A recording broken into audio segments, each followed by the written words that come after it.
হচ্ছে উলফাত ভাইয়ের কাহিনী। উনি একজন ট্রাভেলার, Okay. ট্রাভেল। হয়তো কোনদিন সুযোগ পেল ওনাকে নিয়ে আসা যাবে ওনার ইনশাআল্লাহ, প্লিজ প্লিজ প্লিজ। ট্রাই। উনি অ্যাকচুয়ালি আমাকে পারমিটও করছে, ওনার কিছু কাহিনী লিখেছেন। আচ্ছা ওয়েল, আচ্ছা, এটা হচ্ছে ওনার ইজিপ্ট ট্যুরের কাহিনী। হ্যাঁ, ইজিপ্টের উনি মিশরে গিয়েছিলেন, মানে বেড়াতে, পিরামিডস এন্ড সবকিছু দেখতে, ট্যুরিজমের আন্ডারে। বাট সিন্স উনি ট্রাভেলিং খুব লাইক করেন, আর ওনার অবস্থাটাও ট্রাভেলিং করার মতোই আর কি, ওয়েল কমফোর্টেবল পারসন। তো উনি ট্রাভেলার্সদের থেকে বেরিয়ে উনি থেকে যান কিছুদিন। উনি বলে যে আমি একটু এক্সটেন্ড করবো আর কি। ওরা যদিও ওনাকে মানে স্ট্রংলি অ্যাডভাইস করে যে এটা থাকা ঠিক না, বিকজ যখনই আপনি ট্যুরিজমের বাইরে যাবেন আমাদের, তখন অনেক রকমের প্রবলেম ফেস করতে পারেন আপনি। হ্যাঁ, বিভিন্ন রকম সমস্যা থাকে আর কি। তো উনি এটা মানে না, উনি আর কি ওদের কনভিন্স করেন যে he is capable of that. So উনি লোকাল একটা ট্যুরিজম ইসের সাথে কথা বলেন, যারা এই ট্যুরিজম করে আর কি, এরকম একটা লোকের সাথে। তো তারা বলে যে ঠিক আছে, সবকিছু উনি টাকা পয়সা দিয়ে তাদের কি করেন। ওনার প্ল্যান ছিল যে পিরামিডের যে এলাকাগুলোতে ট্যুরিস্ট থাকতে পারে সেসব এলাকায় উনি থাকবেন কয়দিন, এবং ওনার মেন ইসে ছিল যে আমি সন্ধ্যার পরের সময়গুলো থাকতে চাই, কারণ দিনের বেলা যে ঘোরাঘুরিটা হয় সেটার মধ্যে নাকি আসলে তেমন কিছু আর কি পাওয়া যায় না, মানে চার্ম পাওয়া যায় না, বাট খুবই একটা অর্ডিনারি জিনিস হয়, দেখে আসা যায়। আচ্ছা, তো উনি ওদেরকে কনভিন্স করেন এবং তারা তাকে ওই ব্যবস্থা করে দেয় আর কি। তো উনি যেটা বলেন যে প্রথম যে এক্সপিরিয়েন্সটা ওনার, যে পিরামিডের বাইরের অংশটা আর কি, বলে যে যখনই ওখানে কিন্তু বেশ ঠান্ডা, আমরা যতদূর জানি যে গরম এরকম কিন্তু না, বেশ ঠান্ডা জায়গা। তো বলতেছে যে সন্ধ্যার পরে ওই জায়গাটা আসলেই একটা ডিফারেন্ট চেহারা ধারণ করে ফেলে, মানে মানে একদম কাছাকাছি যেতে দেয় না। হ্যাঁ, মানে যেখান থেকে যে জায়গাটাই আপনি থাকতে পারবেন, মানে অন্যরকম একটা পরিবেশ। হ্যাঁ, হঠাৎ মনে হয় যে আপনার যে কেউ হাঁটছে, কেউ কথা বলছে, এত নিশ্চুপ একটা জায়গা, কিন্তু সেখানে মনে হয় যে একটা মানে একটা কর্মচাঞ্চল্য আছে, মানুষজন চলাফেরা করতেছে, like listening to voices and stuff. এটা অবজার্ভ করাটা খুবই একটা ডিফারেন্ট অবজারভেশন, সেটা সে বললো আর কি উনি। যাই হোক, এরকম 3-4 দিনের মধ্যে একদিনকার ঘটনা আর কি। উনি ওই লোকাল ট্যুর গাইডকে মানে কনভিন্স করে চলে গিয়েছিলেন নদীর পাড়ে আর কি। আচ্ছা, এটা বলা খুব ইন্টারেস্টিং লাগছে, মানে খুবই ইন্টারেস্টিং। নদীর পাড়ে, এবং উনি এই সম্বন্ধে কিছু ব্যাখ্যা দিয়েছেন, নদীর পাড় সম্বন্ধে ওনার সাথে কিছু ডিসকাশন হয়েছে। তো উনি নদীর পাড়ে যাওয়ার একটা বন্দোবস্ত করেন যাওয়ার জন্য। তো যেতে যেতে জায়গাটা উনি মানে বেছে নেন, একটা জায়গায় যান, সেখানে রাসূল ভাই মানুষজন খুব কম, মানে নাই, মানে যেখান থেকে ওনাকে উনি টুরিস্ট গাইড বলছে যে তুমি এখানে আসছো আমার সাথে, বাট তুমি অবশ্যই অবশ্যই আমাকে না নিয়ে কোথাও যাবে না। হ্যাঁ, এটা খুবই, তুমি হারিয়ে যাওয়ার সম্ভাবনা আছে, আরো অনেক ব্যাপার স্যাপার আছে। তো উনি বলে ব্যাপার স্যাপারটা কি, বলে যে না আছে, অনেক প্রবলেম আছে। তো উনি বলতেছে এটা কি লৌকিক ব্যাপার স্যাপার না অলৌকিক ব্যাপার স্যাপার? হ্যাঁ, বলে আছে, অনেক রকম লৌকিকও আছে, মানে অনেক রকম মানুষ আছে, ওরা কিডন্যাপ করে নেয়, এটা সেটা হয়, বা বিপদ হতে পারে তোমার। হ্যাঁ, সো তুমি আমাকে ছাড়া কোথাও যাবে না, বা আমার ইনস্ট্রাকশন ছাড়া কোথাও মুভ করবে না।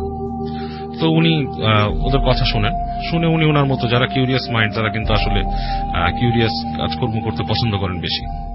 তো উনি ওই লোকটাকে বলে যে ঠিক আছে, আমি এখানে বসে থাকি, এখান থেকে নদী তো প্রায় কয়েকশো মিটার দূরে, তো আমি এখানে বসে আছি, এখানে সিগারেট খাবো এবং আমার মতো সময় কাটাবো, তুমি আমাকে ডিস্টার্ব করো না, তুমি তোমার চলে যাও।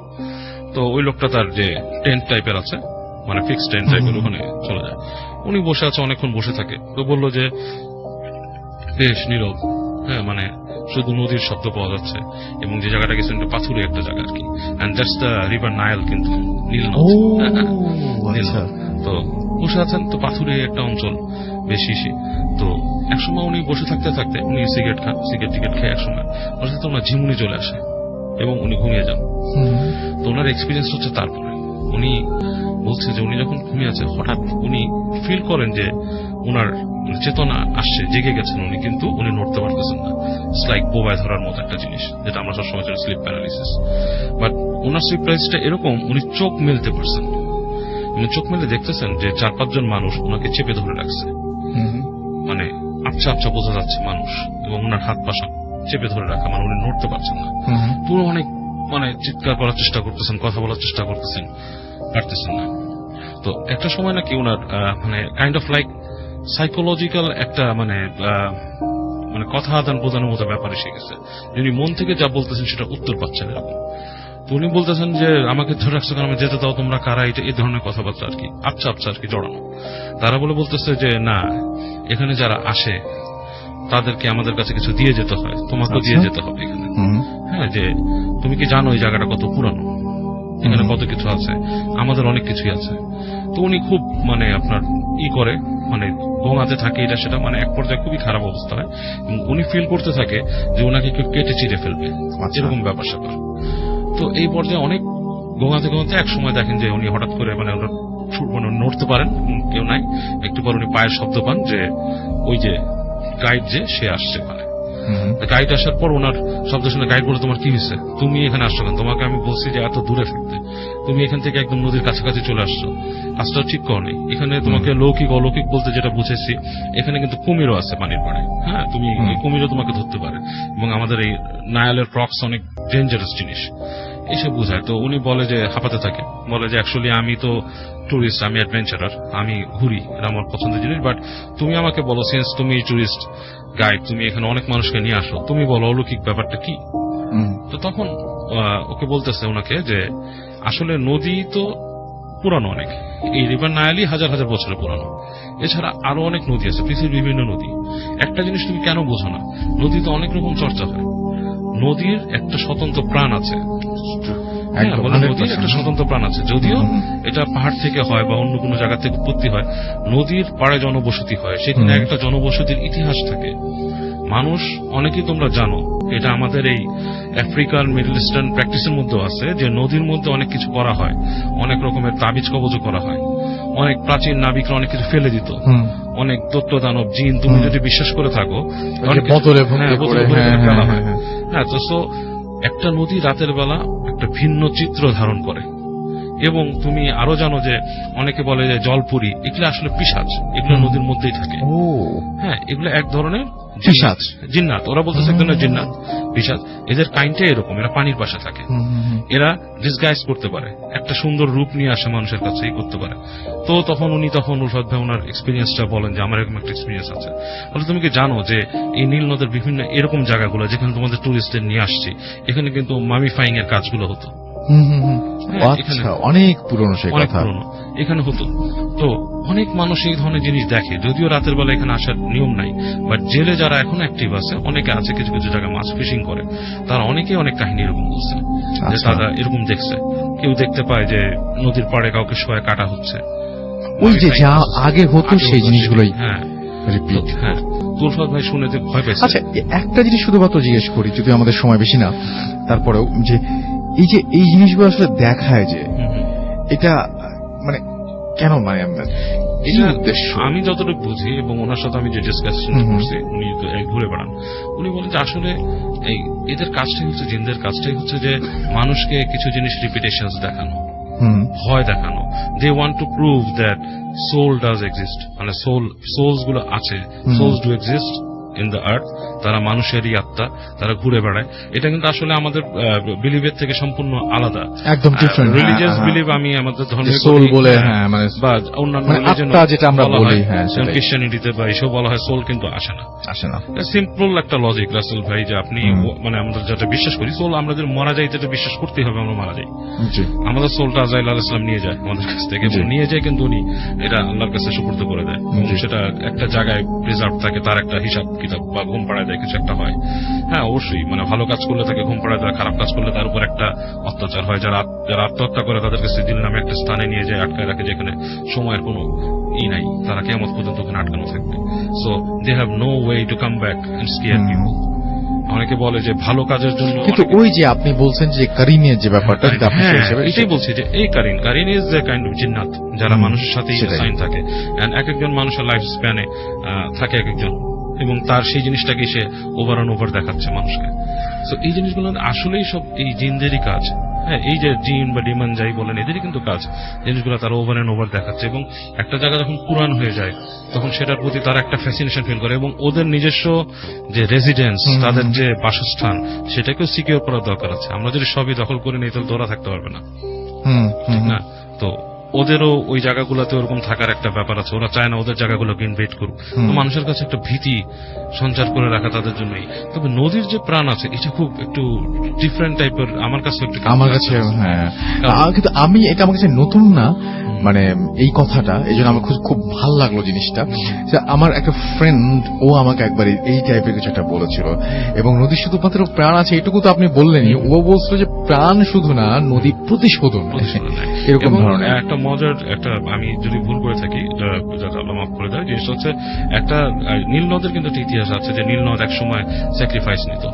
আমাদের উমর রাদিয়াল্লাহু তাআলা আনহু নাকি একবার একটা চিঠি লিখে দিয়েছিলেন যখন নীল নদ শুকিয়ে যেত, হে নীল নদ, যদি তুমি তোমার আল্লাহর ইচ্ছা প্রবাহিত হয় তুমি পানি দেবে, আর যদি তুমি নিজের ইচ্ছা প্রবাহিত হয় তোমার জল আমাদের দরকার নেই। এবং চিঠিটা উনি রেখে দিতে বলছিলেন।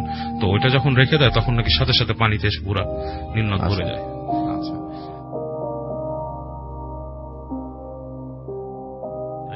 ভাই, এই কাহিনীটি আমাকে বলেছে জামিল।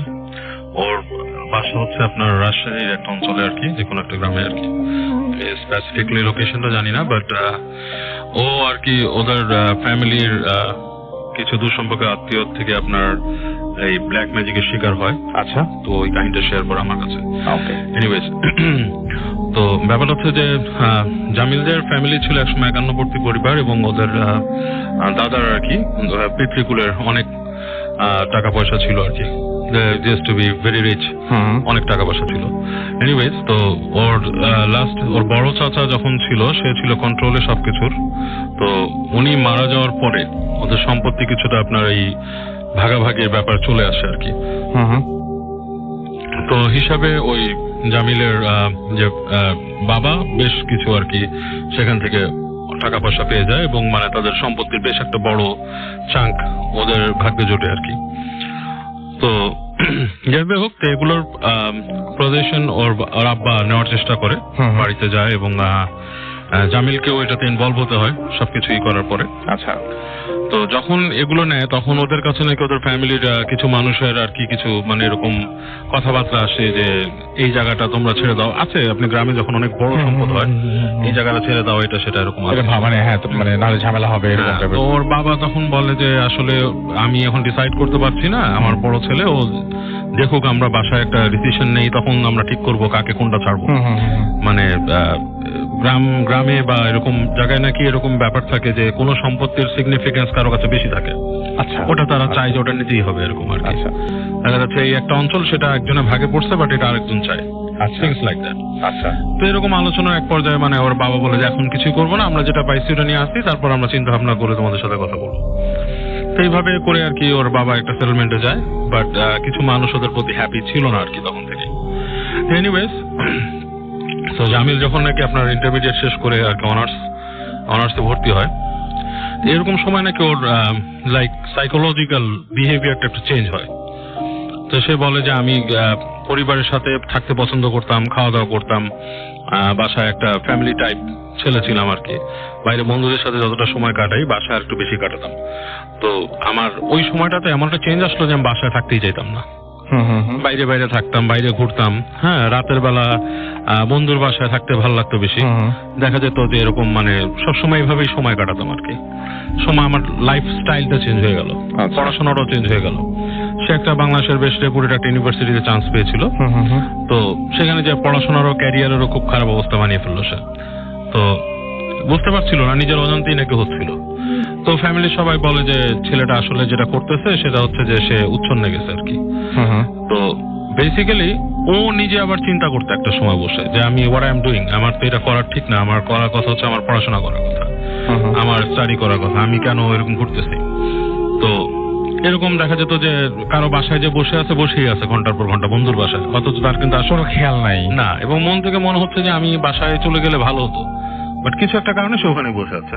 আচ্ছা, তো তার ফার্স্ট ডে এর ঘটনা আর কি, যখন থেকে যে সেই প্যারানর্মাল জিনিসগুলা মানে ফার্স্ট ডে এটা দেখা শুরু করে, সেটা হচ্ছে যে এক বন্ধুর বাসায় বসেছিল সে ছাদের মধ্যে, এবং অনেক রাতে আর কি।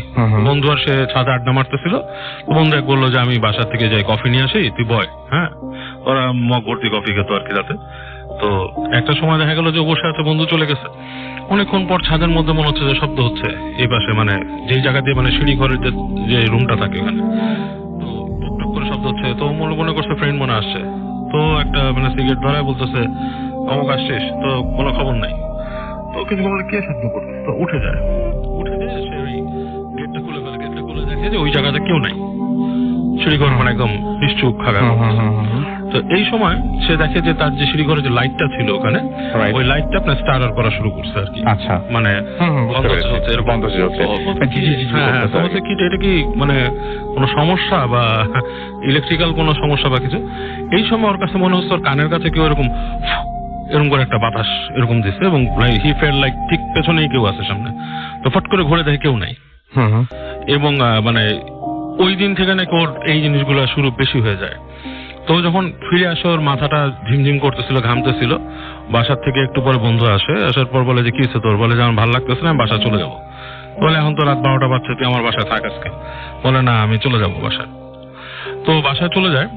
তো বাসায় যেয়ে যখন নাকি ও রাতে ঘুমায়, ওর মনে হতো যে ও যখন ঘুমায় আছে মানে শুইছে আর কি, ওই দিন ও ফার্স্ট সেটা উপলব্ধি করে ওর কানের কাছে কেউ ফিসফিস করতো আর কি।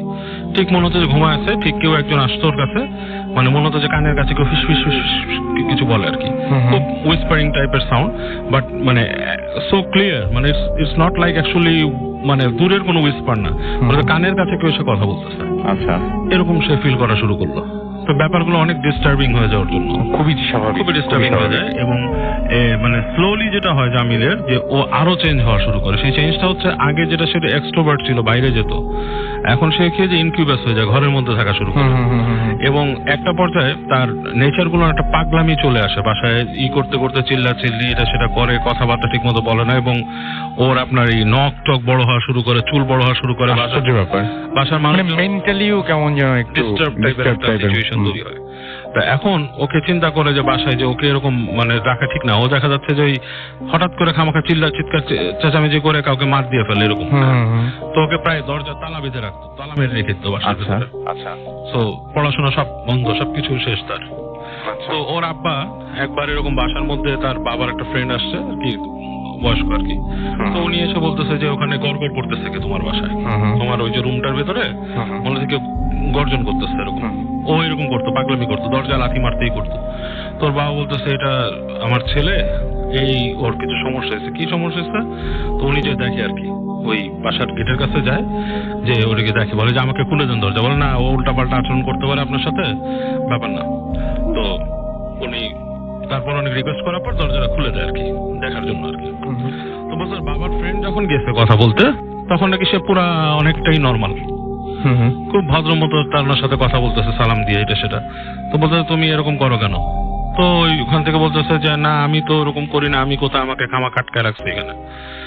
তো উনিও বেশ কনফিউজড হয়ে যায়। তো যখন ওনার চলে যাচ্ছে গেট দিয়ে, তখন নাকি গেটটা যখন লাগাই দিছে, তখন নাকি পিছন থেকে শুনে একটা গালি দিছে, ওই বাবার ফ্রেন্ডকে গালি দিছে। তো উনি তখন বোঝে ব্যাপারটা। উনি ওর বাবাকে বলে যে দেখো, ব্যাপারটা হচ্ছে যে তোমার ছেলেকে কেউ কোনো কিছু করছে বা কোন রকম পজেসড হয়েছে তোমার ছেলে, এটা নর্মাল না। মানে এই ধরনের আচরণগুলো তখনই হয় মানুষের ভেতরে, যখন সে পজেসড হয় বা তাকে কেউ মানে ব্ল্যাক ম্যাজিক বা কালো জাদু করে আর কি, তখন হয়। তখন বলে যে আমি এখন কি করতে পারি? বলে যে তুমি অমুক জায়গার একটা পীর সাহেব, মানে যার কথা বলছে ইনি ঢাকা শহরে বেশ রিনাউন ছিলেন, এখন মানে ওটা বলার প্রয়োজন দেখছি না। একজনের কথা বলে যে ওখানে যাও, ওখানে যে তুমি কথা বলো, দেখো কিছু একটা উনি সলিউশন দিবে আর কি। তো উনি ওনার ফ্রেন্ডকে নিয়ে ওরকম ওখানে যায়, ওর বাবা, যে এরকম মানে আপনার সময় করে পীর সাহেবের সাথে দেখা হয় না, একটা সময় দেখা হয়। তো পীর সাহেব দেখার পরই বলতেছে যে ছেলের নাম ছবি টবি দেখি বলতেছে আপনার ছেলেকে কেউ কিছু করছে। আচ্ছা, আমি আপনাকে বলতাম যে আমি খুব লজিক্যাল চিকিৎসা দিয়ে আমি বলতাম যে আপনাকে ডাক্তার দেখান বা সামথিং, বাট আমার মনে হয় আপনার ছেলে করছে, বিকজ অফ যেসব লক্ষণ শুনলাম প্লাস আপনার ছবি দেখে আমি যা বুঝতেছি তাকে কিছু করাচ্ছে। তাকে আপনি আমার কাছে নিয়ে আসেন। তো সম্ভবত আনতে পারবেন না, সে আসতে চাইবে না। আর যদি মানে সে মানে আর কি না আসে, তাহলে আমি সাধারণত যাই না এখান থেকে বাইরে, যেহেতু আমি এই রুকিয়া কাজগুলো করি, সাধারণত আমার মানে যাওয়া হয় না, এখান থেকে বেরোনো হয় না, এটা আমার জন্য একটু বাজে ব্যাপার। বাট যদি একান্তই না পারেন, তখন আমি আপনার বাসা যাব। আচ্ছা। তো জামিলের বাবা অনেকভাবে ট্রাই করে ছেলেকে, বললো যে তুমি আমার সাথে চলো, যদিও তাকে বাইরে নিয়ে যাওয়াই তখন খুব বিপজ্জনক ছিল। কারণ বাসার থেকে পুরোপুরি সে একটা ইনসাইন টাইপের মানুষ হয়ে গেছিল, মানে নখ টক বড়, চুল টুল বড়, বাজে আচরণ করে বাসায়, মানে দেখতে পাগল পাগল পাগল। হ্যাঁ, তো তাকে বাসায় নিয়ে যাওয়া, তো ওর আব্বা অনেক কথা বলে ওর মার সাথে লাস্টে আলাপ করে ওই পীর সাহেবের কাছে মাকে নিয়ে যায়। তো ওর মা যে রিকোয়েস্ট করে যে আপনি একটু চলেন, আমার ছেলের খুব খারাপ অবস্থা, কান্নাকাটি করে।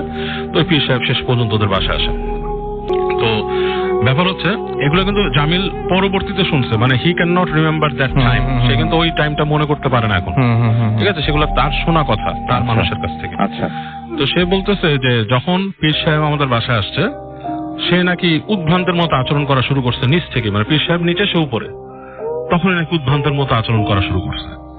মানে আপনার এই লাথি মারে, চিল্লায়, গর্জন করে, হ্যাঁ, মানে লাইক স্প্লিট ভয়েস হয়ে গেছে তার, এরকম টাইপ অফ থিংস। আচ্ছা, ওকে, লাইক বাজে একটা মানে আচরণ, মানে মনে হচ্ছে যে দুইজন মানুষ কথা বলে, এই ধরনের একটা ব্যাপার। তো পীর সাহেবকে উপরে নিয়ে আসছে। পীর সাহেব আসার পরে ওদের বাসায় নিয়ে আসলো, আসার পরে ওদের যে ওর রুমে নিয়ে যাওয়ার জন্য গেট খুলে দেয় আর কি। তো ঢোকার পর নাকি পীর সাহেবকে দেখেই সে অকথ্য ভাষা গালাগালি শুরু করছে। আচ্ছা, এটা সেটা এটা বলার পর পীর সাহেব কিছু দোয়া টোয়া পড়ে তাকে বসেছে, বসায় কথা বলছে।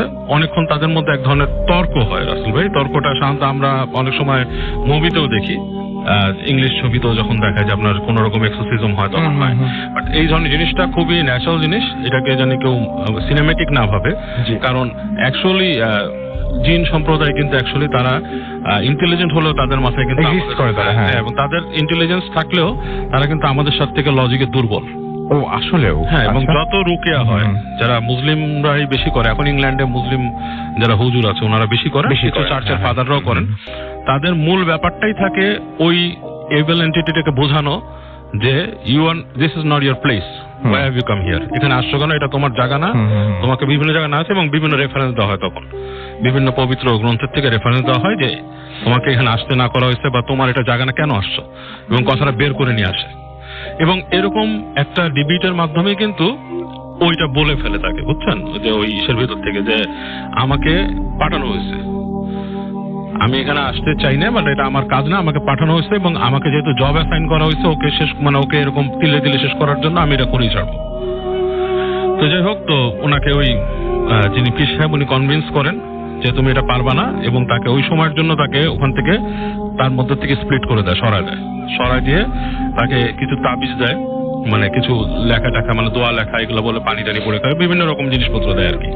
বলে যেটা একটা তালিজমান দিয়ে বলে যে এটা সবসময় তার সাথে রাখতে হবে, এবং আপনার ছেলেকে সবসময় আপনারা দোয়া পড়বেন, এবং সবসময় আপনারা প্রত্যেক ওয়াক্তে যখন নামাজ পড়বেন ছেলের রুমে আসবেন, মানে আপনারা আয়াতুল কুরসি পড়বেন, ফু দিবেন, এবং তাকে সবসময় এভাবে ট্রিট করবেন, এটা নিয়ম। এবং আরো কিছু তাদের প্রসিজার বলে দেয় যে এই কাজগুলো করতে হবে, এবং এরপর থেকে তারা ওই ট্রিটমেন্টটা শুরু করে। এবং আজব ব্যাপার রাসেল ভাই, যে যেদিন ওই পীর সাহেব তাকে ঝেড়ে গেছে ওই দিন সে একটা লম্বা ঘুম দেয়, ঘুম দিয়ে পরদিন সকাল থেকে না সে পুরোপুরি বলে যে তার কিছুই মনে নেই তার আগের দিনের কথা, সে এতদিন কি হয়েছে, তার চুল দাড়ি কেমনে লম্বা হয়েছে, হি ক্যান নট রিকল এনিথিং।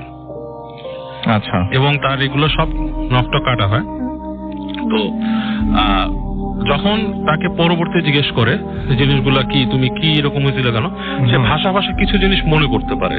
আচ্ছা, সেটা হচ্ছে যে সে ধরেন যে ঘুমায় আছে, তাকে মানে কেউ এসে জানলা দিয়ে নিয়ে যাওয়ার চেষ্টা করতো বাইরে, কিন্তু ওই যে লোহার গ্রিল এটার জন্য পারতো না।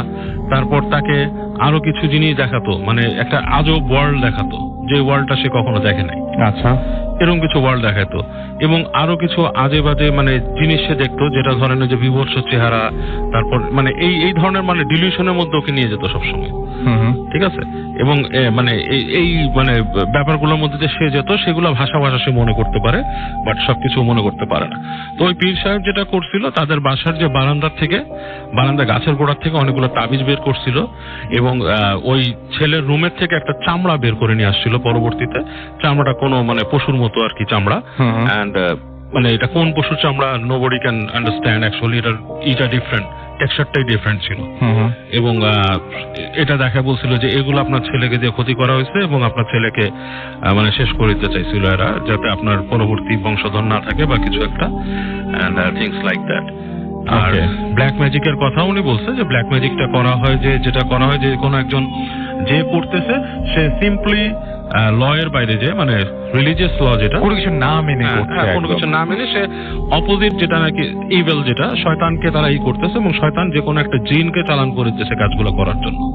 জিন বা ডিমন, অনেকে ডিমন হিসাবে জানেন, অনেকে জিন, তাদেরকে চালান করে দিতেছে এবং সে তার কাজটাই হচ্ছে অ্যাসাইন থাকে যে একে একদম শেষ করে দাও বিভিন্ন ভাবে।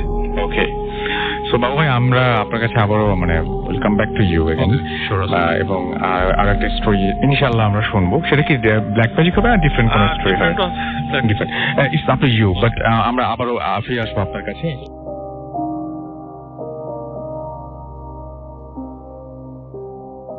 দেখা যায় যে ব্ল্যাক ম্যাজিকের প্রত্যেকটার পেছনে একটা অসৎ উদ্দেশ্য থাকে, তাই না? মানে ব্ল্যাক ম্যাজিক কখনো কি সৎ উদ্দেশ্যে কখনো হয়েছে, এরকম শুনেছেন কখনো? এটাই তো ব্ল্যাক। সেটাই black actually black is not in a good sense. মানে আসলে ব্ল্যাকটা এখানে বলা হচ্ছে যে কালো জাদু, মানে যেটা একদম মানে কোনো আপনার পরিষ্কার পরিচ্ছন্নতা নেই আর কি, যেটা এবং সবচেয়ে বড় কথা যে দুজনেরই সমান ক্ষতি হয় এটাতে, যিনি সাফার করেন তার তো ক্ষতি হয়। আমার মেজো মামা একজনের সাথে দেখা হয়েছিল, এক ব্ল্যাক ম্যাজিশিয়ানের সাথে। তো সেই লোক আপনার মনসা দেবীর মন্দিরে বসে সবসময় সাধনা করতো আর কি।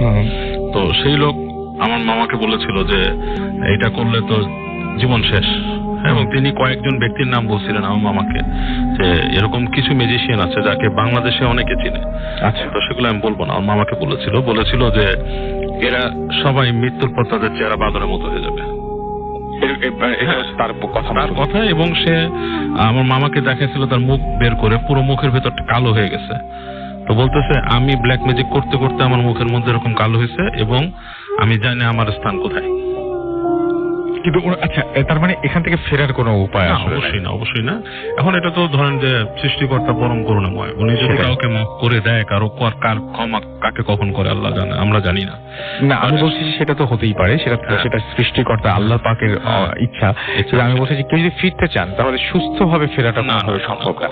মাফ পেলেন কি না পেলেন সেটা আমরা বলতে পারি না। এটার থেকে সবচেয়ে সুন্দর ভাবে আমরা দেখতে পাই ওই যে একটা আপনার গ্রাফিক নোবেল থেকে এসেছিল গোস্ট রাইডার মুভি। একদম, সেটা কিন্তু খুব সুন্দর করে দেখানো হয়েছে, নিকোলাস কেজের ছবি, রাইট, খুব সুন্দর করে দেখানো হয়েছে is there no way back. আরেকটা আছে জনি ডেপের একটা ছবি ছিল ninth gate, right right right, শেষে দেখায় যে whole thing is like a deception. একদম সত্যিই তাই, এবং এটা হচ্ছে মানে একদম মানে কোনো এটাতে কোনো এক্সিট নাই আর কি। হ্যাঁ, মানে একদম এখানে একদম গেলেন তো আটকায় গেলাম, এরকম একটা ব্যাপার।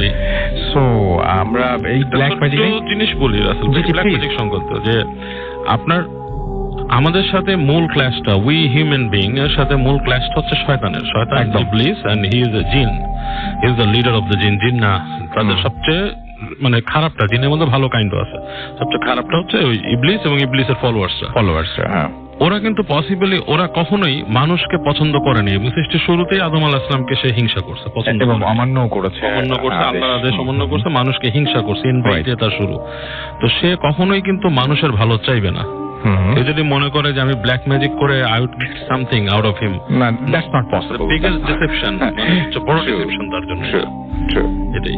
সো আমরা কি এই ব্ল্যাক ম্যাজিকে যেহেতু এত কথা হচ্ছে, ছোট্ট আরেকটা ব্ল্যাক ম্যাজিক ঘটনা শুনতে পারবো? আমাদের হাতে বেশ কিছু সময় আছে, আমরা শুনে ফেলতে পারি। কিন্তু এটা খুব ছোট ঘটনা রাসেল ভাই। আমি জানতাম যে আমাদের অনেক আগে শুনেছিলাম আর কি আমাদের এক খালার কাছে যে ওই সে যেখানে থাকতো গ্রাম্য অঞ্চল, এবং সে মানুষকে দিত আপনার ওই যে টোটকা দিত আর কি গ্রামে বসে, এবং এই টোটকাটা সে ভালোভাবে দিত না, মানে ওই যে নামাজ কালাম পড়ে যে দেয় মানুষ একটু দোয়া দেয় এটা না। সে দেখা যেত যে কাউকে মানে বিভিন্ন পন্থা বলে দিত, হ্যাঁ এটা করো, অমুক জায়গায় এটা ছিটায় আসো, অমুক জায়গায়, মানে এরকম করতো আর কি। এবং এই কারণে কিন্তু সেই মানুষটাকে সবাই ভয় পেত ওই জায়গায়। হ্যাঁ, আচ্ছা। তো সে থাকতো যেখানে, সে পাশেও কেউ থাকতো না আর কি। তো জিনিসটা হচ্ছে বাসাটা ছিল তার একজন, তার কাছাকাছি যে নেইবার সবচেয়ে, তার বাসাটা আনলাকিলি হয়ে গেছিল যে তার মানে একদম মানে একটা বেড়ার পর একটু জায়গা, তারপরই বাসা। আচ্ছা। তো হয় কি, এবং সে অনেক ওই রাতের বেলা এটা সেটা করতো, গান গাইতো কিরকম সুরে, হ্যাঁ, এবং মানে অনেক উদ্ভট জিনিস করতো যেটা নাকি মানুষের কাছে খুব ভালো না, এবং পাশের বাসায় যে থাকতো সেটাও লাইক করতো না আর কি। সে কষ্ট করে থাকতো, সেও গরিব মানুষ, তার থাকার জায়গা নেই, ওখানে থাকতে হবে। তো একদিন সে এরকম দেখে রাতের বেলা আপনার ওই করতেছে, ওই বাসার থেকে, পাশের বাসার থেকে খুব মানে বিলাপের মতো শব্দে সাউন্ড করতেছে, কাঁদতেছে। হ্যাঁ, মানে খুব মানে রিডিকুলাস, মানে বিড়াল যেরকম আপনার রাতে গভীর রাতে অনেক সময় কান্দলে যেরকম হয় সেরকম। এখন গ্রামে কিন্তু এই 7টা 8টা যখন বাজে, মানে তখনকার সময় আমি যখন শুনছি তখন আমি ধরেন মানে আমার বয়স তখন 12-13 বছর এরকম হবে। তো it's mean like lot of time, like more than a decade. হ্যাঁ, তো সেই সময় আপনার এরকম মানে গ্রামে রাত হয়ে যেত। তো এরকম যখন শব্দ শুনতেছে পাশের বাসার সেই মানুষটা, সে আর ভয় যায় নাই, বুঝছেন? সে দেখতেছে কি করতেছে, আজকে এরকম গোয়া গোয়া কাঁদতেছে কেন, এই সেই, আবার বলতেছে আয় আমাকে নিয়ে যা, কি কি বলতেছে এরকম কিছু। তো সে চুপ করে আছে। পরদিন সকালবেলা আপনার আসছে, ওই মানুষজন আসছে, সে বলতেছে, তাকে বলতেছে যে তোমার বাসার পাশের যে এই মহিলাটা ছিল তাকে যে এখানে বাসায় পাওয়া যায় নাই, তাকে মনে হয় কে ছিঁড়ে খুঁড়ে ফেলছে। আচ্ছা, বলছে কোথায় ছিঁড়ে খুঁড়ে ফেলছে? আমি তো রাত্রেবেলা তার অনেক শব্দ শুনতে পাচ্ছি। তুমি যাও নাই কেন? বলে যে আমি যাই নাই কারণ সে ভয় লাগে তারা দেখলে, আমি কখনো তার পথ মারাই না।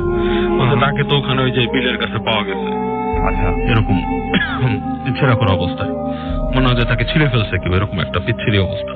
আচ্ছা, তো সে শুনে মানে বেশ গায়ে কাটা লাগছে যে এরকম আমি তার আওয়াজ শুনলাম আর কখন চিল্লো করলো। তো নেক্সট দিনও দ্য ফলোইং ডেতে সে এরকম সন্ধ্যার সময়, সন্ধ্যা হয়েছে, রাতের বেলা এরকম করেছে। সে যখন শুতে গেছে সে শুনতেছে আবার ওই পাশের থেকে ওরকম মানে ওরকম শব্দ আসতেছে, এবং রাত যত গভীর হচ্ছে এরকম শব্দ বাড়তেছে, কান্নাকাটি বা ওর একটা শব্দ এটা বাড়তেছে। এবং একটা সময় সে দেখে যে তার যে ঘরের যে দরজা, সে চুপচাপ শুয়েছিল রাসেল ভাই একটা চৌকির ভেতরে, সে দেখতেছে তার ঘরের দরজার ভেতরে মনে হইতেছে একটা মহিলার অবয়ব। হ্যাঁ, মহিলার অবয়ব। তো ঢুকে সে ওই আপনার ওর তার সামনে আসতেছে আর কি, এসে বলতেছে যে আমার অনেক যন্ত্রণা, আমারে বাঁচা, আমারে বাঁচা, এরকম বলতেছে। সে যে শুয়েছিল সে ভয় আপনার চিৎকার করে দোয়া পড়ে উঠছে, দোয়া পড়ে লাফতে উঠে গেছে, উঠে দেখতেছে যে আর কিছু নাই। আচ্ছা, শব্দটাও নাই। তো উনি আপনার ওখান থেকে কোনো মতে রাত পার করছে, পার করে পরের দিন ওখানকার যে মুরব্বী আছে তাদেরকে বলছে ডেকে যে এরকম আমি এরকম রাতে দেখলাম, ও তো নাকি মরে গেছে, ওকে কি করছে সেখানটা। তখন ওই মুরব্বী বলতেছে যে ওর সাথে কিছু ছিল খারাপ কিছু, ও তো এগুলো করতো এবং ওকে এসে চালায়, সেগুলো এসেই তোমার এখানে চালাইতেছে, তুমি তোমার বাসাটাকে বন্ধ করে দাও। তো তখন উনি গ্রামের হুজুর এনে ওনার বাসাটাকে বন্ধ করে দেয়। আর ওই যে নাকি থাকতো যে এগুলা করতো সেই মহিলার বাসাটা আপনার পরবর্তীতে ওই তার কোনো ওয়ারিশ না পেয়ে মনে হয় কেউ করে নেয় আর কি, ডিফারেন্ট ভাবে করে ফেলে। ওকে, সো এটাই হচ্ছে স্টোরি। যাবো এবং আমাদের পরবর্তী ঘটনায় আহমেদ বাবু আজকে আমাদের সঙ্গে আছেন। তো বাবুর কাছে আমরা যাচ্ছি এবং তার কাছ থেকে আমরা একটা বড় সড়ো ঘটনা ইনশাআল্লাহ এখন শুনে ফেলবো। থ্যাংক ইউ রাসেল ভাই। নমস্কার। এই কাহিনীটি আসলে মানে আমি একটু আগে পেয়েছি আর কি, জি, তো এর জন্য একটু সময় নিলাম। না কোনো সমস্যা নেই। এটা আমাকে পাঠিয়েছে ফারহান ইব্রাহিম নামে একজন, সে পাঠিয়েছে পলাশনগর পল্লবী থেকে, জি এরপরে। আচ্ছা, তো আমি ওর কাহিনীতে চলে যাচ্ছি। জি, আচ্ছা, ওখানে ওরা মুভ করে 2012 সালে, এবং তার আগে নাকি ওই জায়গাটা পুরোপুরি মানে 2012 আগের দিকে ডোবা ছিল, এবং অ্যাকচুয়ালি ডোবা বলতে ভুল হবে, ঝিল টাইপের ছিল আর কি। এবং সেখানে মানে মাটি ভরাট করে করে পরবর্তীতে ওই মানে জায়গাটা ডেভেলপ করা হয় আর কি।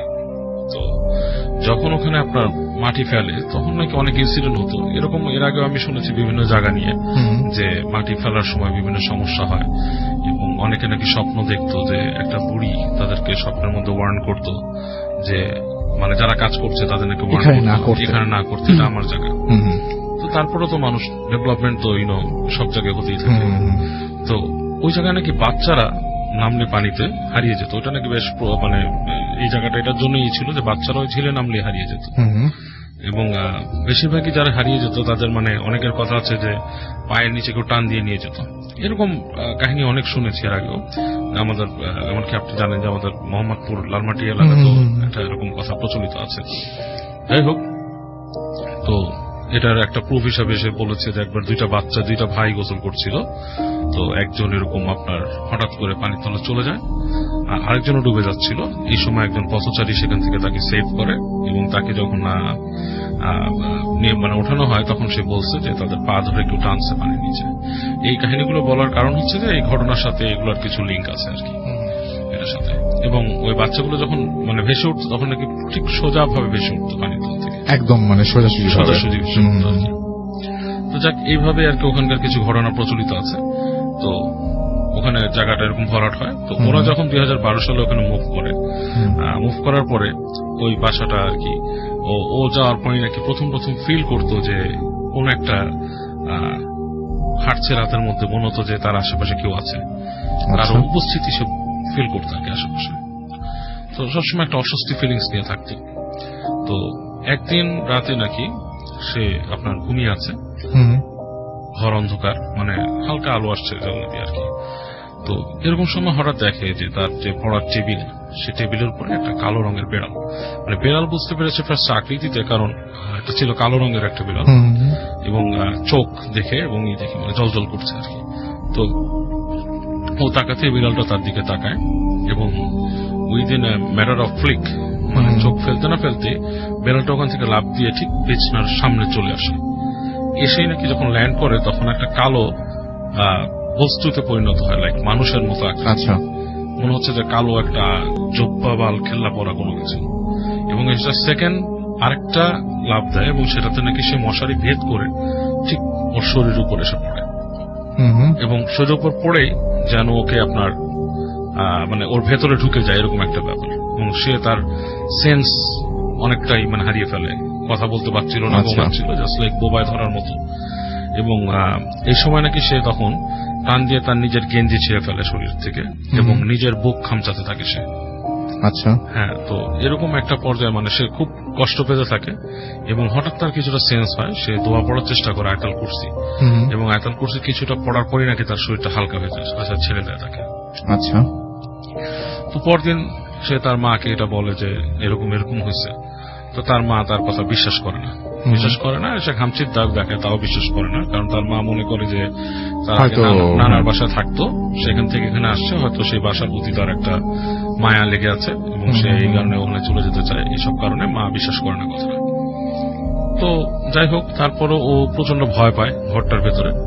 তো নেক্সট যেটা হয়, ও নাকি স্বপ্নে দেখে একটা ছোট বাচ্চা তাকে বলে যে তুমি এখান থেকে চলে যাও, আচ্ছা, বাসাটা তোমার না, আচ্ছা, চলে যাও, এখন থাকবে না। এবং বাচ্চাটা খুব ছোট, নবজাতক বাচ্চার মতো, যেটা তো স্বপ্নের মধ্যেই ভয় পেত, এবং এইটা দেখার পর স্বপ্নটা তার ফ্রিকোয়েন্ট হওয়া শুরু করে, সে বেশ ভয় পেতে থাকে।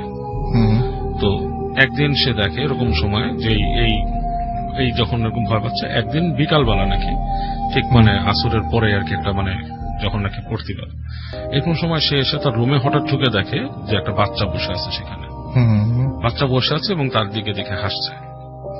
এবং সে এই সিনটা থেকে সে এক দৌড়ে জায়গার থেকে ঘর থেকে বের হয়ে যায়, সে বটি নিয়ে আসে দৌড় দিয়ে রান্নাঘর থেকে। তার মা দাঁড়ায় ছিল, মা বলতেছে কি হয়েছে, সে কোনো উত্তর না দিয়ে বটি নিয়ে আসে, দৌড় দিয়ে পাগলের মতো সে তার বিছানার মধ্যে কোপ মারতে থাকে বটি দিয়ে। তো এরকম একটা সিচুয়েশন আসা হয়, তার বাবা মা মানে বেশ টেন্সড হয়ে যায়, কি ব্যাপার এরকম করতেছে কোনো ছেলে। তো তার একটা হুজুর ছিল ওই বাসার পাশে, সে হুজুরকে নিয়ে আসে। সেই হুজুরের নাকি আর কি কিছুই আছে, তিনি নাকি এরকম মানে জিন ভূত এগুলো, মানে জিন ভূত বলতে কি জিন আর কি, পজিশন ছাড়াতেন আর কি, নিজের রুকিয়া করতেন আর কি, যেটা রুকিয়া করতেন। এবং ওই হুজুরের নাকি একটা স্ত্রী এরকম মারা গেছে ওনার এই রুকিয়ার প্রসেসের কারণে। আচ্ছা, তো ওনাকে জিজ্ঞেস করা হয় যে এখানে সমস্যাটা কি, তিনি বলেন যে অবশ্যই বাসার সমস্যা আছে।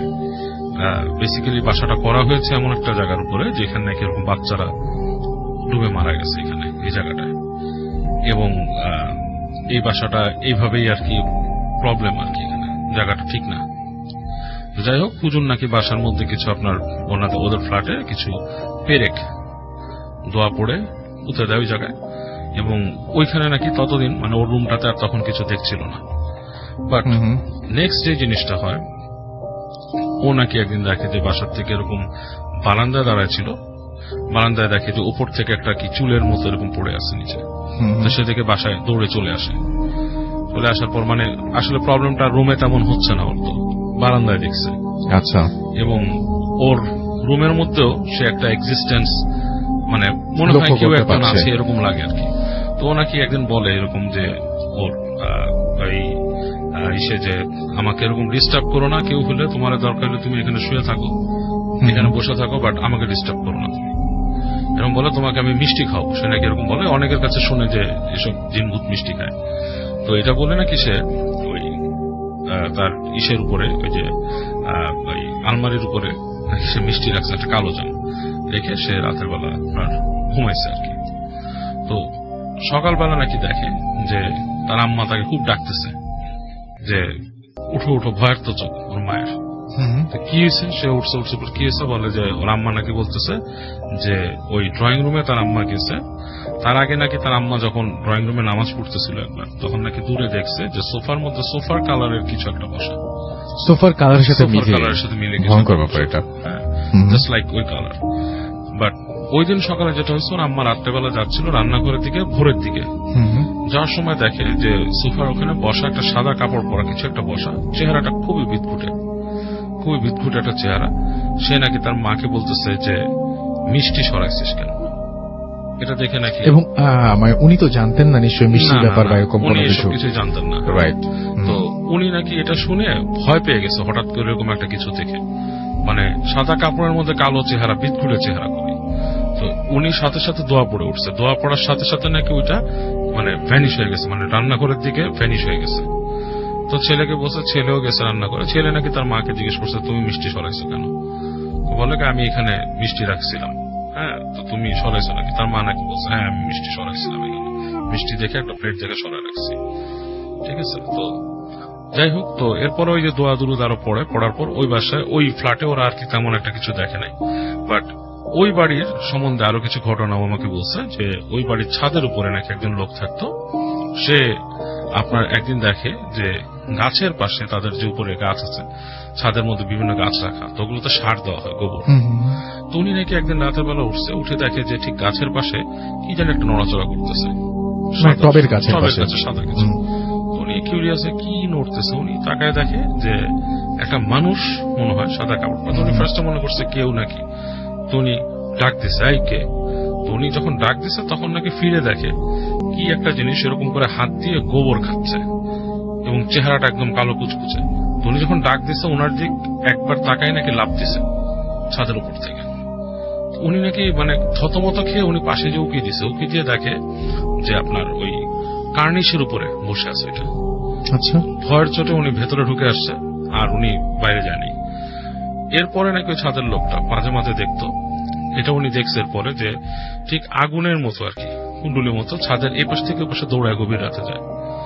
তো উনি তখন বাধ্য হয়ে ওই যে স্পিকারে আর কি ওই কালাম পাক চালাই দিছে। এটা চালাই দেওয়ার পর থেকে উনি ওটা দেখেন, ওটা যখন চালাই দেয়। আর তারপর থেকে সে আপনার ওই হয়ে আর কি আপনার চুপচাপ শুয়ে থাকতো, ওদিকে রুকিয়ে দিত না রাতের বেলা। তো ও বলছে যে এই ধরনের জিনিস নাকি এখনো ওইখানে কম বেশি দেখা যায়। তবে যে জায়গাটার কথা সে বলছে রাসেল ভাই, মানে এখন যেহেতু সে বলছে আমি বলতেছি, ওই জায়গার আশপাশ দিয়ে কিন্তু আমি চলাফেরা করছি কয়েকদিন রাসেল ভাই। জায়গাটা আসলেই খুবই মানে হরিবল একটা জায়গা, ভরাট করা হয়েছে এবং ওখানে একটা রাস্তা আছে। ওই রাস্তাটাতে যাওয়ার সময় দেখা যাচ্ছে হাতের ডান দিকে পুরোটাই লাইক ডাম্পিং গ্রাউন্ড, ময়লা ফেলানো পুরোটা রাসেল ভাই, মানে পুরো জায়গাটাই ময়লা ফেলানো। এবং আপনি ইউ কুড লাইক সেন্স যে রাতের বেলা যদি কেউ চলাফেরা করে, আমি মনে হয় না রাতে গভীর রাতে কেউ চলাফেরা করে ওখান দিয়ে, ইউড see something, obviously ইউড see something. মানে এই ময়লাটা কি এলাকাবাসী ফেলে নাকি এলাকার ময়লা টাইপের? ইটস লাইক আপনার যেমন আপনি যাত্রাবাড়ির কাছে যেমন ময়লা ফেলা, ঢাকার ময়লা ফেলা হয়, আমার মনে হয় মিরপুরের ময়লাগুলো ওখানে নিয়ে ফেলা হয় সামথিং লাইক দ্যাট। এবং ময়লা উঁচু হয়ে উঠছে রাস্তার দিকে চলে আসছে। রাস্তাটা এমনি কাটা, রাস্তাটা ভাঙা চোরা আগেও কেটেছে এর আগে এবং নতুন করে কাটছে, এবং পাশে ময়লার ওই ঢিবিগুলো রাসেল ভাই। ইটস লাইক মানে বোঝা যায় যে মানে অ্যাজ পিপল যারা এটার উপর বিশ্বাস করে যে এই ধরনের জিনিসপত্র আছে, তারা অবভিয়াসলি ওই জায়গাটা এড়িয়ে চলবে রাতের বেলা।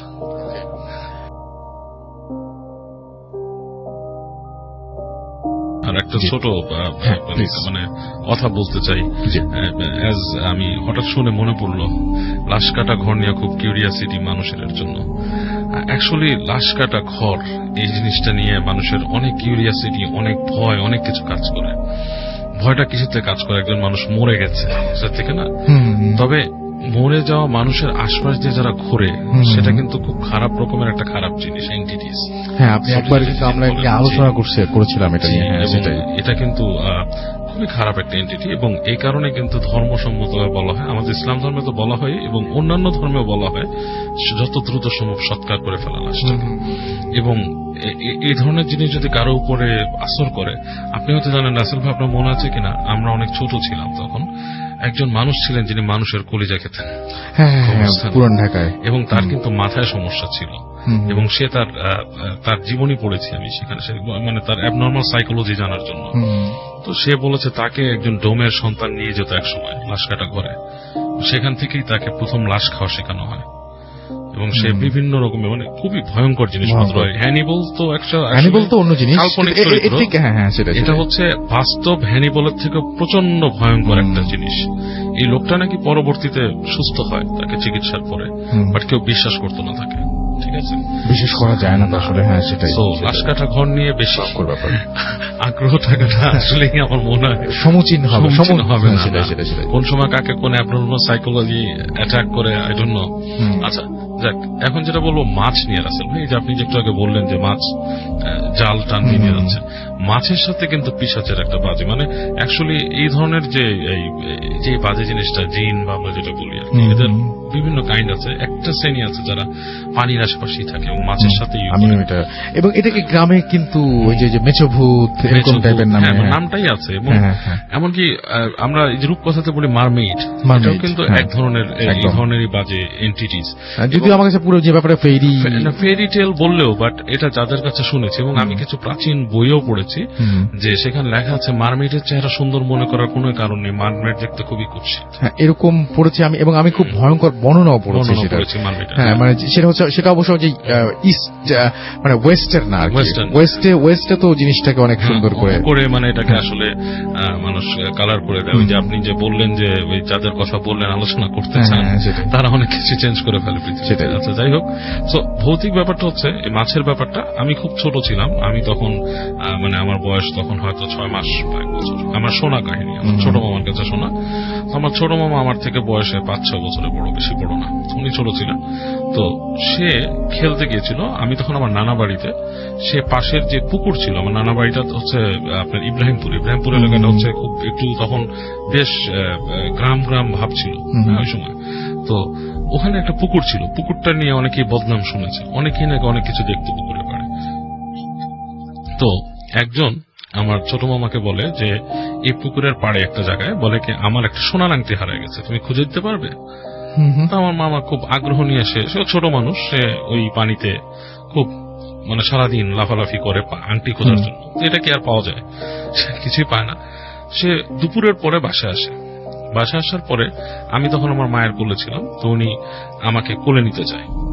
তা আমাকে যখন কোলে নিতে চায় তখন নাকি আমি খুব কান্নাকাটি শুরু করি, এবং মানে উনি কোলে নেয়, কোলে নেওয়ার পর থেকে আমার কান্নাকাটি শুরু হয়। কাঁদতে কাঁদতে একদম লাল হয়ে যায়, মুখ দিয়ে ফেনা বের হয়, মানে মানে অনবরত কাঁদছি।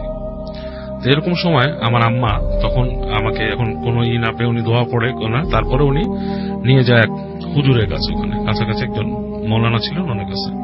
তো উনি দেখে নাকি বলে যে ওটার মধ্যে একটা বাজে জিনিস এসে তাকে ভয় দেখাচ্ছে এবং এটা সম্ভবত কোনো পানির জিনিস আশপাশ থেকে আসছে। তো তখন দোয়া পড়ে দেয় এবং দোয়া পড়ার পরে কান্নাটা থেমে যায়, এবং পরবর্তীতে আমার আম্মা আমার আরেক নানার কাছে নিয়ে যায়, ওনার হাতে একটা কাইতন পড়ে দেয়, এরপর থেকে কান্নাটা থেমে যায়। তো এই মাছের ব্যাপারটা যেটা বললাম, মাছের সাথে এই জিনিসগুলো কিন্তু রাসেল ভাই রিলেটেড, এবং এর আগেও আমি আপনাকে বলেছি যে অনেক সময় মাছ কেটে নিয়ে আসলে দেখা যায় এরকম ধরনের অনেক ধরনের ঘটনা, কারণ এক ধরনের পিশাচ আছে মাছ চাওয়া রান্নার সময়, তারপরে যে মাছ কেটে ওই যে নিয়ে যাওয়ার সময় রাস্তায় পথ আটকানো, এরকম ধরনের অনেক ধরনের পিশাচ। এটা এক ধরনের পিশাচ, এক ধরনের বাজে জিন। এরা কিন্তু এরা বাথরুম, নোংরা জায়গা, ফিল্থি জায়গাগুলো, সেটাও একটা সেখানে তারা থাকে, মাছের এই পিশাচগুলোই থাকে সেখানে, এবং এদের দ্বারা মানুষ আক্রান্ত হতেই পারে। এর জন্য বাথরুমে ঢোকার সময় দোয়া পড়ে ঢুকতে হয়। সেটাই। তো আরেকটা ঘটনা কি,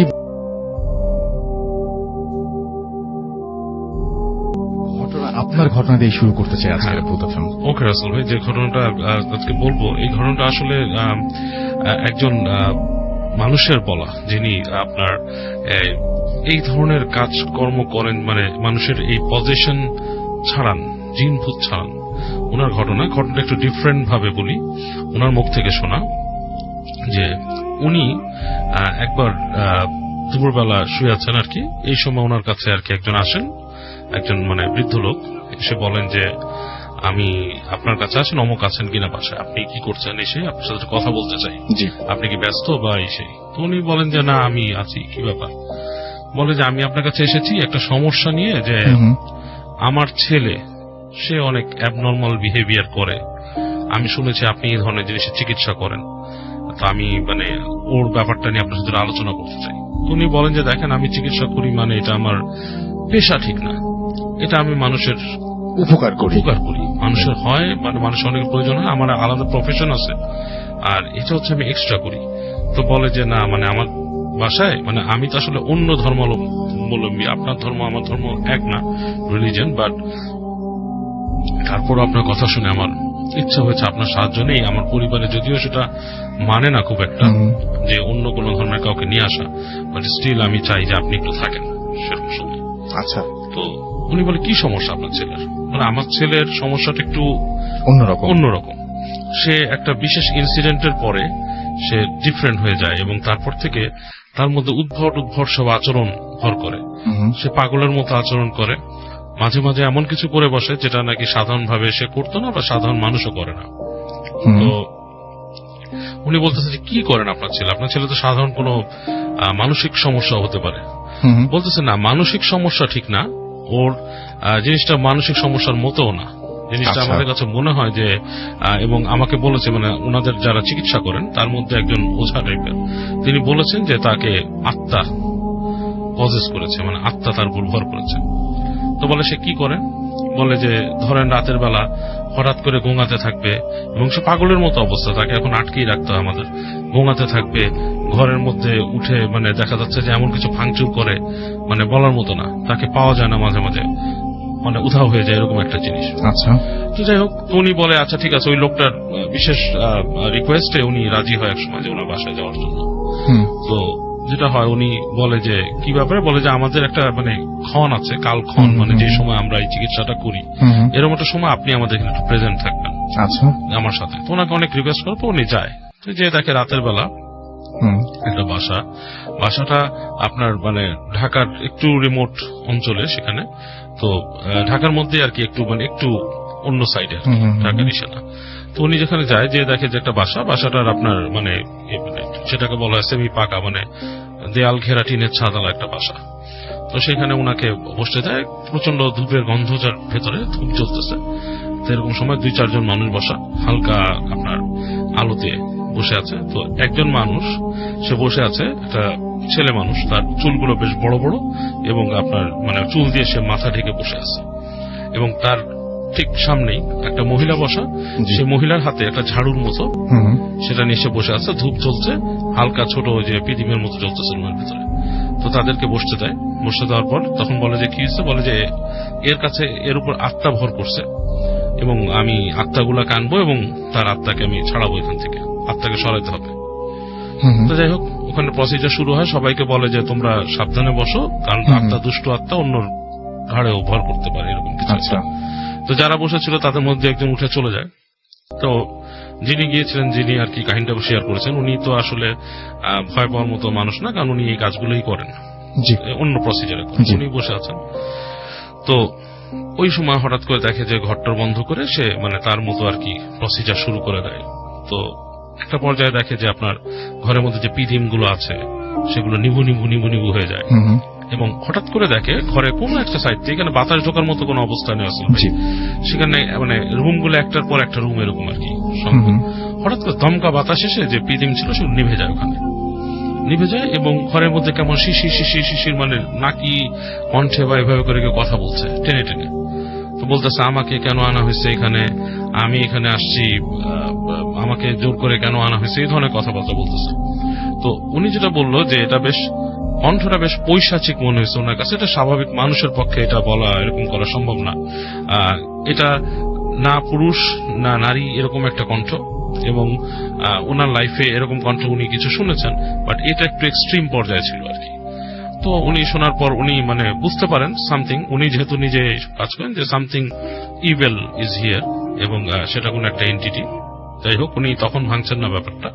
তো উনি শুনছেন, শোনার পর দেখলো যে অনেক রকম প্রসিজার হলো, এবং অনেক ভৌতিক ব্যাপার স্যাপার, যেমন কানের পাশ থেকে শব্দ যাচ্ছে, মনে হচ্ছে কেউ ফস করে নিঃশ্বাস ফেলতেছে কানের কাছে, এরকম কিছু। তারপর অনেক বাক বিতণ্ডা যে চলে যা, এসে যাওয়া হলো না। এক সময় অনুষ্ঠানটা হয়ে গেল, ওনাকে সরাতে পারলো না।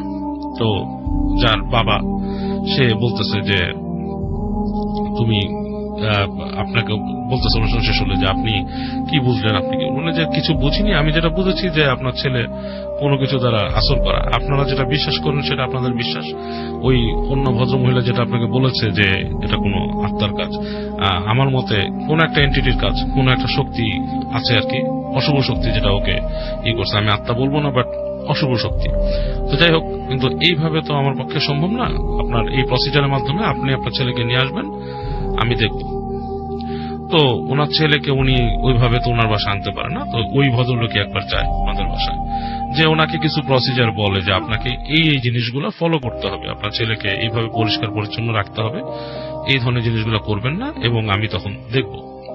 তো উনি একদিন সিদ্ধান্ত নেয় ওনার বাসায় থাকার থেকে এবং ছেলের সাথে কথা বলার। তো উনি একদিন রাতে একা যায়, ওই ছেলের পাশের রুমটায় ওনাকে থাকতে দেয়, এবং উনি তখন রাতের বেলা ওনার নামাজ শেষে উনি বলে যে আমি দেখা করতে যাবো আপনার ছেলের সাথে। তো দেখা করার জন্য যায়, তো দেখে যে ছেলেটা বসে আছে। তো ওনাকে বলে যে, উনি যখন যায়, যাওয়ার পর বলে যে একদম ডিরেক্টলি নাম ধরে জিজ্ঞেস করতেছে যে তুই এখানে কেন আসছিস, তুই আমাকে ছাড়াইতে আসছিস, তুই আমাকে ছাড়াইতে পারবি না, এই ধরনের কথা বলে। তো উনি বলে যে আমি ছাড়াতে আসছি না, কি করতে আসছি, দ্যাটস দ্য থিং, সেটা পরে দেখা যাবে, বাট দ্য থিং ইজ, তুমি একে ধরে বসে আছো কেন, এটা তো আসলে সে ব্যাপার, আর আমার তো মনে হচ্ছে যে তোমার আসলে কোনো মানে সেই ধরনের কোনই নাই। তো বলতেছে যে সেই ধরনের কিছু আছে কিনা সেটা তুমি পরেই বুঝতে পারবে, এরকম কিছু তাকে থ্রেট দেয় সেই হান্তান। তো যাই হোক, উনি দেখে যে অনেক বিদঘুটে আচরণ করে সেই, তো উনি যেটা করে, উনি ওনার দোয়া পড়া বা যেগুলো করার ওনার যে প্রসিজার গুলো সেগুলো ওই ছেলেটার সাথে করে, এবং করার পর ছেলেটা মোটামুটি দেখা যাচ্ছে ওই সময় বেহুশ হয়ে পড়ে যায়, তার ভেতরের যে ইটা কমে যায়। তো এরকম উনি ওই দিন তাকে ঝেড়ে আসে, এরকম আরো দুই একদিন ছাড়ার পরে ছেলেটা একটু নর্মাল স্টেজে যখন আসে কিছুদিন পরে, এটার মধ্যে রাসেল ভাই তাদের মধ্যে এই ধরনের এগুলো খুব বোরিং প্রসিজার বলা। তো যেটা হয়, কয়েকদিন পরে ছেলেটা একটু স্বাভাবিক পর্যায়ে চলে আসে, পাগলামিও কমে যায়। আচ্ছা। এবং উনি তখন ওই ছেলেটাকে একটা সুস্থ মোমেন্টে জিজ্ঞেস করে যে তোমার কি হয়েছে, how did you become like this, তোমার বাবা মা যতটুকু মনে করতে পারে তোমার ব্যাপারটা, তোমাকে গ্রামে গেছিলা তুমি, এবং তোমাকে হঠাৎ করে রাতের বেলা মানে ভোরবেলা তোমাকে পুকুর পাড়ে পাওয়া যায়, এরপর থেকেই তোমার এই অবস্থা। তো ছেলেটা তখন বলে যে হ্যাঁ আমার মনে আছে, যে আমার কিন্তু আমি ভুলে গেছিলাম, বাট আমার এখন মনে আছে। এটা হচ্ছে ঘটনা, কিন্তু এখান থেকে শুরু রাসেল ভাই। ছেলেটা যেটা তাকে বলে ঘটনাটা, যে আমি যখন গ্রামে যাই, মানে সে ছেলেটা উনি বলতেছে তার মতো করে আপনি বলছেন, সে বলতেছে আমি যখন গ্রামে যাই তখন আসলে আমি গেছিলাম যে বেড়াতে, আমার পরীক্ষা শেষ, এসএসসি পরীক্ষা শেষ তখন, মানে আমি একদমই ইয়াং, আমি তখন গ্রামে বেড়াতে গেলাম, এবং আমার ইচ্ছা ছিল যে আমার চাচা বাড়ি, কাকা বাড়ি, তাদের যে কাকা হয় নাকি জ্যাঠা বলে তারা বলে, তাদের সাথে দেখা করা ফ্যামিলিতে। তো আমি যখন নাকি এসে নামি তখন প্রায় সন্ধ্যা হয়ে গেছে, মানে একদম গধূলির মতো সময়, নৌপথে গেছিল আর কি। তো ওখান থেকে নেমে আমি হেঁটে হেঁটে আসতেছি, তো হঠাৎ করে একটা ইসের কাছে দেখি একটা মানে রাস্তার পাশে বসে আছে তার বন্ধু স্বপন নামে তার একটা ফ্রেন্ড ছিল, স্বপন বসে আছে। তো স্বপনকে দেখে আমি বললাম যে কিরে তুই এই গধূলির সময়, সন্ধ্যার সময় এখানে বসে আছিস কেন, কি ব্যাপার? সে বললো যে আমি বসে আছি, আমি মনে করছিলাম তুই আসবি। আমি আসবো এটা তুই কেমনে জানবি, তো তোর জানার কথা না, আমি আসতেছি, তুই কেমনে? যাই হোক, তাদের মধ্যে স্বল্প ছোটখাটো কথাবার্তা, তারা হাঁটা দেয় ওখান থেকে, এবং হাঁটতে হাঁটতে বেশ অন্ধকার হয়ে যায়, একসময় মানে অন্ধকার নেমে আসে। তো যেখান থেকে আসতেছে রাসেল ভাই, ওই নদীর ঘাট থেকে তাদের বাসাটা বেশ অনেক দূরে। তো ওর মধ্যে একসময় চিন্তা হয় যে আমি যে পুরো রাস্তা দিয়ে আসতেছি, আমার পরিচিত মানুষ কাউকে দেখলাম না, এত দূরে নদীর কাছাকাছি স্বপন এসে বসে আছে, কেমন ব্যাপার। এবং স্বপন তার সাথে কথাবার্তা কম বলতেছে, এমনি গল্প করতে করতে স্বপন তাকে বলে, তখন রাত হয়ে যায়, চাঁদ উঠে গেছে, তখন বলতেছে যে আমাদের এখানে ওদের বাসার ওই যাওয়ার সময় একটা পুরানো বাড়ি পড়ে, জমিদার বাড়ি। তো বলে যে ওই জমিদার বাড়ি একটা বদনাম আছে, যে জমিদারের ছেলে, জমিদারের মেয়ে একটা ছেলের সাথে প্রেম করতো ওখানে, এবং জমিদার তো সেটা মেনে নিবে না, সাধারণ ফ্যামিলির একটা ছেলে, তো তাদের বিয়ে হয় না আর কি। তো মেয়েটা যেটা করে যে ওদের এই জমিদার বাড়ির ছাদ থেকে ওই একটা ফোয়ারা আছে, ওই ফোয়ারার মধ্যে লাফ দিয়ে পড়ে আত্মহত্যা করে আর কি, এবং ওই মেয়েটা মরার পরে এই জমিদার আর কি আস্তে ধীরে পরে ভারতে চলে যায় আর কি। তো ওই বাড়ির পাশ দিয়ে আসতেছে, এবং ওইটা এখন পুরাই মানে পরিত্যক্ত সম্পত্তি ছিল আর কি, ওইটাতে কেউ থাকে না, ওইটা এমনি পড়ে রয়েছে। তো ওকে যাচ্ছে, তো ওই জমিদার বাড়ির পাশ দিয়ে যেতে হয়, পাশে একটা উঠানের মতো আছে, উঠানের মাঝখান দিয়ে যেতে হয়। তো ওকে বলতেছে যে যখন ওখানে আসছে এসে বলতেছে ও একটু দাঁড়া, এখন দাঁড়াই, দেখ আকাশে চাঁদ উঠছে, খুব সুন্দর লাগতেছে, শান বাঁধানো ঘাটটাও সুন্দর অনেক। তো ও দেখে বলতেছে হ্যাঁ খুবই তো সুন্দর। তো বলতেছে যে বিড়ি খাবি নাকি? তো বলতে না আমি বিড়ি খাবো না। আচ্ছা। হ্যাঁ, তো তারা আছে গল্প করতেছে টুকিটাকি কথা। তখন বলে যে তুই জানিস যে এখানে যেরকম মানুষ মারা গেছে, হ্যাঁ, তার আত্মা এখানে ঘুরে ফিরে। ওকে এটা বলতেছে। ও বলে কিসের আত্মা? এই আত্মা ফাত্মা এগুলো আমি বিশ্বাস করি না, আর এগুলা কিছুই নাই, আজই আমাকে ভয় দেখানোর চেষ্টা করিস না। তো বলতেছে না তুই এখানে তো ভয় পাবি এখানে থাকলে। তর্ক বিতর্কে সে বলতেছে যে আমি এখানে এমনি রাত কাটাইতে পারি, আমার কোনো ভয় নেই, মানে যে নাকি ঈশ্বর থেকে আসছে বলেছিল। তো বলে তুই রাত কাটাতে পারলে তুই এখানে 2 ঘন্টা একা থেকে দেখা, আমি ওখানে আছি। তো বলে যে তাহলে বাজি কি করবি, মানে একটা বাজি লাগে দুজন, লাগার পরে বলে আচ্ছা ঠিক আছে আমি থাকবো। বলে যে ওইখানে যাবি, উপরে রুমটাতে উঠবি, উঠে খুলে ওখানে থাকবি, তাহলে দেখবি এসে। তো ও ওই বাজি অনুযায়ী ও উপরে উঠে চলে যায়। উপরে উঠে সেই এই করিডোর ধরে ওই রুমেই যায়। রুমে যে দেখে যে দরজাটাও খোলা, দরজা লাগানো নাই, দরজাটা জাস্ট ফেরানো। তো ওইটা সরায় রুমে ঢুকে দেখে বেশ পুরানো হয়ে গেছে, একটা সোদা গন্ধ ভিতরে, বিছানার মধ্যে কিছু নাই। এসে তো বসে থাকে বিছানার মধ্যে, বসে বসে চিন্তা করতেছে যে আমি কিসের থেকে মানে আসলাম, কি ব্যাপার, এসে দেখা ওর সাথেও দেখা হলো স্বপ্নের সাথে, যেটা দেখা হওয়ার কথাও না। হঠাৎ করে ও শুনতেছে যে ওর কানের কাছে কেউ এরকম করে বাতাস দিচ্ছে, কানের কাছে তাকায় দেখে কেউ নেই। আবার দেখছে মনে হচ্ছে কেউ হাঁটতেছে বারান্দার মধ্যে, ফিস ফিস করে, মানে পা টেনে টেনে হাঁটতেছে, এরকম শব্দ। এখন ও চিন্তা করতেছে রাত হয়ে গেছে এবং চাঁদও মেঘে ঢেকে গেছে, বেশ অন্ধকার। তখন ওর রাসেল ভাই ভয় লাগা শুরু করছে, মানে গা ছমছম করা শুরু করছে যে বাসাটায় কেউ নাই, এবং পুরো বাসাটা মানে খা খা খা খা করতেছে পুরো জায়গাটায়, এবং ওই কানে গেছে বাতাস। এদিকে ও চিন্তা করতেছে যে 2 ঘন্টা সময় তার সে দিয়ে আসছে, 2 ঘন্টা না থাকলে নিজেও ভীতু প্রমাণিত হবে আর কি। তো সে ওখান থেকে মানে ওই রুম থেকে আস্তে করে হেঁটে বেরোয় দেখে কেউ নেই। আবার যে বসে, তো যখন বসে আছে হঠাৎ করে ওর মনে হয় যে ওর পায়ের মধ্যে হঠাৎ করে মানুষের একটা স্পর্শ। এটা তো সে ভয় পেয়ে যায়, তাকায় দেখে কেউ নাই, এবং একটু পরে দেখে যে মানুষের ওই যে হাসাহাসি যে কথা মানে করতেছে এরকম একটা শব্দ মানে নিচে, এবং নারী কণ্ঠের। এবং এটা শুনে সে মনে করেন যে বেশ ভয় পায় যে নিচে এখানে কে, মেয়ে মানুষের কণ্ঠ। তো উঠে সামনে যে ওই যে এখানেটায় দেখে যে খাট ছিল আর কি, ফোয়ারা ছিল যেখানে, ওই জায়গায় মানে একটা ইসের মতো জল, মানে একটা কি বলে চৌবাচ্চা টাইপের আর কি। ওইখানে যে দেখে যে কিছু ছায়া মূর্তি দাঁড়ায় আছে। ইটস নট মানে ক্লিয়ার, মানুষের মতো না, ছায়া মূর্তি দাঁড়ায় আছে, এবং দেখে মনে হচ্ছে যে কোনো মেয়ে মানুষ হবে এখানে, এবং একজন না 2-3 জন ছায়া মূর্তি।